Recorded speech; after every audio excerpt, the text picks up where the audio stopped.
हामी नेपाली साहित्य सम्बन्धी लोकसेवामा सोधिएका अति सम्भावित प्रश्नहरू जुन चाहिँ लोकसेवाको एक्जामहरू धेरै इम्पोर्टेन्ट क्वेसनहरू छ त्यो चाहिँ आज हामी हेर्न गइरहेछौँ नेपाली साहित्य अन्तर्गत जुन चाहिँ लोकसेवाको शिक्षक सेवा नायब सेवा र खरिदारमा प्रायः सोधि नै रहेको हुन्छ। सो यो भिडियो अन्त्यसम्म हेरिदिनु होला, स्किप नगरी अन्त्यसम्म हेर्नु होला। साहित्य नेपाली साहित्यको थालनी कहिलेदेखि भएको मानिन्छ?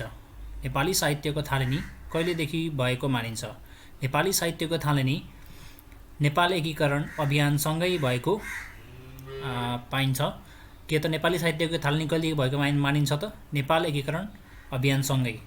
त्यसैगरी नेपाली साहित्यको सबभन्दा पहिलो रचना केलाई मानिन्छ? नेपाली साहित्यको सबभन्दा पहिलो रचना केलाई मानिन्छ? नेपाली साहित्यको सबभन्दा पहिलो रचना सुवानन्द दासको पृथ्वीनारायण शाह नामक कविताबाट। नेपाली साहित्यको सबभन्दा पहिलो रचना कुन हो त? सुवानन्द दासको पृथ्वीनारायण शाह नामक कविता। वीरधारायुक्त पृथ्वीनारायण शाह नामक कविता कहिले रचना भएको हो? वीरधारायुक्त पृथ्वीनारायण शाह नामक कविता कहिले रचना भएको हो? वीरधारायुक्त पृथ्वीनारायण शाह नामक कविता 1825 विक्रम सम्वत 1825 मा रचना भएको हो। नेपाली साहित्यको विकासक्रमलाई कति भागमा विभाजन गरी अध्ययन गर्न सकिन्छ?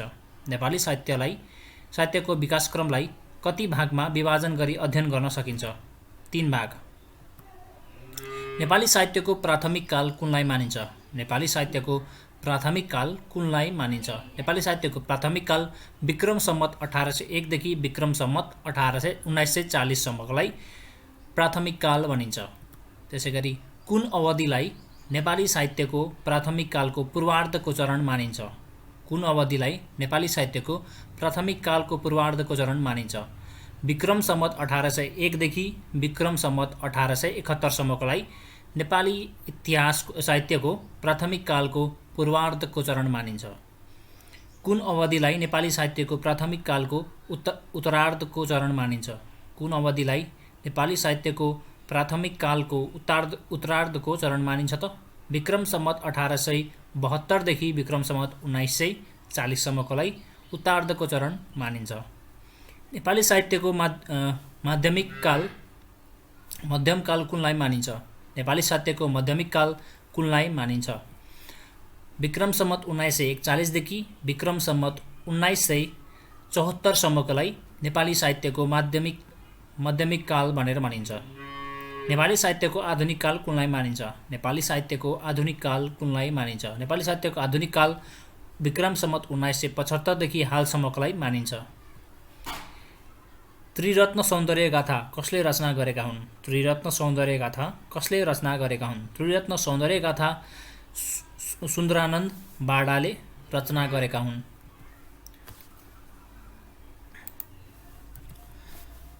तनहुँ भकुण्डो नामक कविता कसले रचना गरेका हुन्? तनहुँ भकुण्डो नामक कविता कसले रचना गरेका हुन्?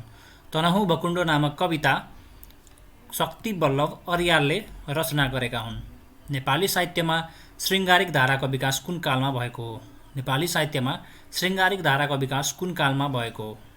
नेपाली साहित्यमा श्रृङ्गारिक धारा कुन कालमा भएको हो त? माध्यमिक कालमा। युवा कवि मोतीराम भट्ट कुन धाराका कवि मानिन्छन्? युवा कवि मोतीराम भट्ट कुन धाराका कवि मानिन्छन्? श्रृङ्गारिक धारा। नेपाल एकीकरणताका नेपाली साहित्यमा वीरधाराले प्रश्रय पाएको थियो भने सगोली सन्धि पश्चात कुन धाराले प्रश्रय पाएको थियो? नेपाल एकीकरणताका नेपाली साहित्यमा वीरधाराले प्रश्रय पाएको थियो भने सुगौली सन्धि पश्चात कुन धाराले प्रश्रय पाएको थियो? भक्तिधारा। नेपाली साहित्यमा कथा विद्यालाई आधुनिकतामा प्रवेश गराउने नासो कथा सङ्ग्रहका लेखक को हुन्? नेपाली साहित्यमा कथा विद्यालाई आधुनिकतामा प्रवेश गराउने नासो कथा सङ्ग्रहका लेखक को हुन् त? गुरूप्रसाद मैनाली। सुब्बा कृष्णलाल अधिकारीद्वारा लिखित मकैको खेती नामक पुस्तक कहिले प्रकाशित भएको थियो? सुब्बा कृष्णलाल अधिकारीद्वारा लिखित मकैको खेती नामक पुस्तक कहिले प्रकाशित भएको थियो? 1977 मा। विक्रम सम्वत 1977 मा सुब्बा कृष्णलाल अधिकारीद्वारा लिखित मकैको खेती नामक पुस्तक सार्वजनिक गरिएको थियो। काठमाडौँ 3 धारा पाठशालामा अध्ययनरत विद्यार्थीहरूले जयन्तु संस्कृतम आन्दोलन कहिले चलाएका थिए? काठमाडौँ 3 धारा पाठशालामा अध्ययनरत विद्यार्थीहरूले जयन्तु संस्कृतम आन्दोलन कहिले चलाएका थिए? विक्रम सम्वत 2004। विक्रम सम्वत 2004मा काठमाडौँ 3 धारा पाठशालामा अध्ययनरत विद्यार्थीहरूले जयन्तु संस्कृतम आन्दोलन चलाएका थिए। नेपाली साहित्यको आधुनिक कालको सुरुवातमा देखिएको प्रसिद्ध 3 साहित्यकारहरू कुन कुन हुन्? नेपाली साहित्यको आधुनिक कालको सुरुवातमा देखिएका प्रसिद्ध 3 साहित्यकारहरू कुन कुन हुन्? कवि शिरोमणि लेखनाथ पौडेल, महाकवि लक्ष्मीप्रसाद देवकोटा र बालकृष्ण सम। नेपाली कविताको क्षेत्रमा प्रयोगवादी धाराको सूत्रपात गर्ने कवि कोन? नेपाली कविताको क्षेत्रमा प्रयोगवादी धाराको सूत्रपात गर्ने कवि को हुन्? मोहन कोइराला। रामायणलाई नेपाली भाषामा अनुवाद गर्ने साहित्यकार को हुन्? रामायणलाई नेपाली भाषामा अनुवाद गर्ने साहित्यकार को हुन्? आदिकवि भानुभक्त आचार्य। आदिकवि भानुभक्त आचार्यले के गरेका थिए त? रामायणलाई नेपाली भाषामा अनुवाद गरेका थिए। आदिकवि भानुभक्त आचार्यको न्वारनको नाम के हो? आदिकवि भानुभक्त आचार्यको न्वारनको नाम के हो? न्वारनको नाम देवी भक्त आचार्य। आदिकवि भानुभक्त आचार्यको न्वारनको नाम के हो त? देवी भक्त आचार्य। भानुभक्त आचार्यका बाबुको नाम के हो? भानुभक्त आचार्यका बाबुको नाम के हो? धनञ्जय शर्मा।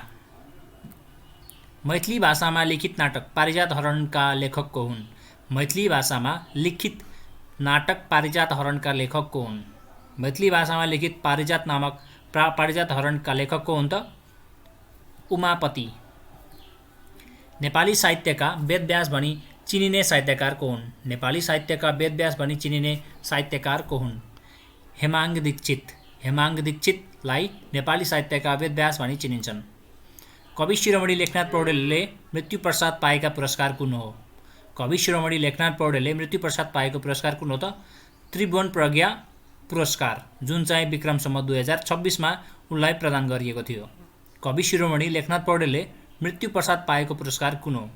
त्रिभुवन प्रज्ञा पुरस्कार, विक्रम सम्वत 2026मा उनलाई प्रदान गरिएको थियो। 10 जना लेखकद्वारा लेखिएका औपन्यासिक कृति कुन हो? 10 जना लेखकद्वारा लेखिएको औपन्यासिक कृति कुन हो? आकाश विभाजित छ। आकाश विभाजित छ 10 जना लेखकद्वारा लेखिएको औपन्यासिक कृति हो। नेपाली साहित्यमा धेरै श्लोक भएको ग्रन्थ चन्द्रयुगका लेखक को हुन्? नेपाली साहित्यमा धेरै श्लोक भएको ग्रन्थ चन्द्रयुगका लेखक को हुन्? चन्द्रप्रकाश न्यौपाने। चन्द्रप्रकाश न्यौपानेले नेपाली साहित्यमा धेरै श्लोक भएको ग्रन्थ चन्द्रयुगका लेखक हुन्। सबैभन्दा धेरै भाषामा अनुवाद भएको नेपाली साहित्यिक कृति कुन हो? सबैभन्दा धेरै भाषामा अनुवाद भएको नेपाली साहित्यिक कृति कुन हो? कालो सूर्य। कालो सूर्य उपन्यास, जुन चाहिँ सबभन्दा धेरै भाषामा अनुवादित नेपाली साहित्य कृति हो। त्यसैगरी कालो सूर्य उपन्यास कसले लेखेका हुन्? कालो सूर्य उपन्यास कसले लेखेका हुन्? कालो सूर्य उपन्यास भरत जङ्गमले लेखेका हुन्। जापानी भाषामा अनुवाद भएको पहिलो नेपाली कृति कुन हो? जापानी भाषामा अनुवाद भएको पहिलो नेपाली कृति कुन हो? सेतो बाघ। सेतो बाघ औपन्यासिक कृतिका लेखक को हुन्? सेतो बाघ औपन्यासिक कृतिका लेखक को हुन्? डायमन शमशेर। डायमन शमशेर सेतो बाघ औपन्यासिक कृतिका लेखक हुन्। नेपाली साहित्यमा तरलवादका नायक भनेर कसलाई चिनिन्छ? नेपाली साहित्यमा तरलवादका नायक भनेर कसलाई चिनिन्छ? फणीन्द्र नेपाल। फणीन्द्र नेपाललाई नेपाली साहित्यमा तरलवादका नायक भनेर चिनिन्छ। हिटलर र यहुदी कृतिका लेखक को हुन्? हिटलर र यहुदी कृतिका लेखक को हुन्? हिटलर र यहुदी कृतिका लेखक बीपी कोइराला हुन्। पहिलो सामाजिक उपन्यास रुपमती कसले लेखेका हुन्? पहिलो सामाजिक उपन्यास रुपमती कसले लेखेका हुन्? रुद्रराज पाण्डेले। रुद्रराज पाण्डेले पहिलो सामाजिक उपन्यासिक रुपमती लेखेका हुन्। नेपाली नाट्य जगतका शेक्सपियर भनी कसलाई चिनिन्छ? नेपाली नाट्य जगतका शेक्सपियर भनेर कसलाई चिनिन्छ? बालकृष्ण सम। हास्य व्यङ्ग्य विद्याका प्रसिद्ध नेपाली साहित्यकार को हुन्? हास्य व्यङ्ग्य विद्याका प्रसिद्ध नेपाली साहित्यकार को हुन्? हास्य व्यङ्ग्य विद्याका प्रसिद्ध नेपाली साहित्यकार को हुन् त? भैरव अर्याल। नेपाली साहित्यमा जापानी 3 हर्फे कविता हाइकु भित्राउने श्रेय कुन नेपाली साहित्यकारलाई जान्छ? नेपाली साहित्यमा जापानी 3 हर्फे कविता हाइकु भित्राउने श्रेय कुन नेपाली साहित्यकारलाई जान्छ त? शङ्कर लामिछाने। नेपाली भाषामा लेखिएको पहिलो नाटक कुन हो? नेपाली भाषामा लेखिएको पहिलो नाटक कुन हो? नेपाली भाषामा लेखिएको पहिलो नाटक हास्य कदम्ब, जुन चाहिँ शक्ति बल्लभ अर्यालले लेखेका थिए। लिम्बू भाषामा लेखिएको पहिलो उपन्यास कुन हो? लिम्बू भाषामा लेखिएको पहिलो उपन्यास कुन हो त? यत्थाथामा। भजन शिरोमणि भनी कसलाई चिनिन्छ? भजन शिरोमणि भनी कसलाई चिनिन्छ? भजन शिरोमणि भनेर भक्तराज आचार्यलाई चिनिन्छ। भजन शिरोमणि कसलाई भनिन्छ त? भक्तराज आचार्य। विक्रम सम्वत 2038 सालमा स्थापित सर्वनाम समूहले कहिलेदेखि सडक नाटकको प्रदर्शन सुरु गरेको हो? विक्रम सम्वत 2038 सालमा स्थापित सर्वनाम समूहले कहिलेदेखि सडक नाटकको प्रदर्शन सुरु गरेको हो? विक्रम सम्वत 2039 सालदेखि। मदन पुस्तकालयमा रहेको पुस्तकहरूको सूचीलाई मदन सौरभ भनिन्छ भने त्यहाँ रहेका पत्रिकाहरूको सूचीलाई के भनिन्छ? मदन पुस्तकालयमा रहेका पुस्तकहरूको सूचीलाई मदन सौरभ भनिन्छ भने त्यहाँ रहेका पत्रिकाहरूको सूचीलाई के भनिन्छ त? मदन गौरव। नेपाली साहित्यको पहिलो वियोगान्त नाटक अटल बहादुरका लेखक को हुन्? नेपाली साहित्यको पहिलो वियोगान्त नाटक अटल बहादुरका नायक लेखक को हुन्? नेपाली साहित्यको पहिलो वियोगान्त नाटक अटल बहादुरका लेखक को हुन् त? पहलमान सिंह। पहलमान सिंह नेपाली साहित्यको पहिलो वियोगान्त नाटक अटल बहादुरका लेखक हुन्। नेपालका कुन साहित्यकारलाई आधुनिक वाल्मीकि उपाधिले विभूषित गरिएको छ? नेपालका कुन साहित्यकारलाई आधुनिक वाल्मीकि उपाधिले विभूषित गरिएको छ? डाक्टर रमेशचन्द्र अधिकारी। डाक्टर रमेशचन्द्र अधिकारीलाई नेपाली साहित्यकार नेपाली आधुनिक वाल्मीकि भनेर उपाधिले विभूषित गरिएको छ। त्यसैगरी सीतायन महाकाव्यका लेखक को हुन्? सीतायन महाकाव्यका लेखक को हुन्? डाक्टर रमेशचन्द्र अधिकारी। नेपाली साहित्यमा पीएचडी गर्ने पहिलो नेपाली को हुन्? नेपाली साहित्यमा पीएचडी गर्ने पहिलो नेपाली को हुन्? नेपाली साहित्यमा पीएचडी गर्ने पहिलो नेपाली को हुन् त? वासुदेव त्रिपाठी। वासुदेव त्रिपाठीले नेपाली साहित्यमा पीएचडी गर्ने पहिलो नेपाली हुन्। गोरखापत्र प्रकाशनको सुरुवातमा सम्पादकको तर्फबाट लेखिने दृष्टिकोणलाई के नाम दिएको थियो? गोरखापत्र प्रकाशनको सुरुवातमा सम्पादकको तर्फबाट लेखिने दृष्टिकोणलाई के नाम दिएको थियो? एडिटरको राय। राल्पा आन्दोलन कहिले सुरु भएको थियो? राल्पा आन्दोलन कहिले सुरु भएको थियो? विक्रम सम्वत 2023 मा। विक्रम सम्वत 2023 मा राल्पा आन्दोलन सुरु भएको थियो। राल्पाली आन्दोलनमा संलग्न प्रमुख साहित्यकार तथा कलाकार को हुन्? राल्पाली आन्दोलनमा संलग्न प्रमुख साहित्यकार तथा कलाकार को हुन्? पारिजात मन्जुल र रमेश। पारिजात मन्जुल र रमेश राल्पाली आन्दोलनमा संलग्न प्रमुख साहित्यकार तथा कलाकार हुन्। राल्पाली आन्दोलनको प्रमुख प्रभाव के हो? राल्पाली आन्दोलनको प्रमुख प्रभाव के हो? प्रगतिवादी चेतनाको विकास। राल्पाली आन्दोलनको प्रमुख प्रभाव के हो त? प्रगतिवादी चेतनाको विकास। आयोमेली कवि भनेर कसलाई चिनिन्छ? आयोमेली कवि भनी कसलाई चिनिन्छ त? तिलविक्रम नेम्बाङलाई। अक्षराक शिक्षा नामक कृतिका रचनाकार को हुन्? अक्षराक शिक्षा नामक कृतिका रचनाकार को हुन्? अक्षराक शिक्षा नामक कृतिका रचनाकार को हुन् त? Jaya Prithvibahadur Singh. Stolen image of Nepal नामक पुस्तक कसले लेखेका हुन्?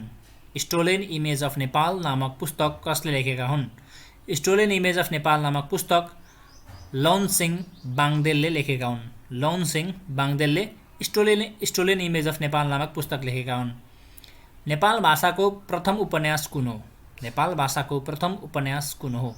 नेपाल भाषाको प्रथम उपन्यास मिसा नारी, जुन चाहिँ कसले लेखेका थिए त? ध्वासा साइमीले लेखेका थिए।